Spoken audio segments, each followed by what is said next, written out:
Let's make some fluffy, sticky rice. First, you're gonna need your sweet rice. You can find them at Asian supermarkets. I like to use the Apple brand or the Three Lady brand. Clean your rice. You don't want the rice police, Uncle Roger, to come after you. Next, you're gonna soak it for over a night or a minimum of 4 hours. Next, you're gonna add water to your sticky rice steam pot, about a quarter away. You're also gonna need a sticky rice steamer basket.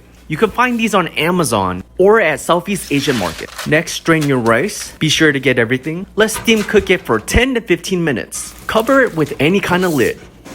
Next, go ahead and remove the lid. The bottom half is cooked, so we're gonna give it a flip to cook the other side. Wow, look at that. The aroma is amazing. Back in for another 10 to 15 minutes. Remove on a cutting board or a flat surface to release the steam, or else it'll be soggy. Place it in a rice basket. If you don't have a rice basket, once it's cooled, you can just put it in a sandwich bag. Let's make sticky rice. So glutinous. Follow for more.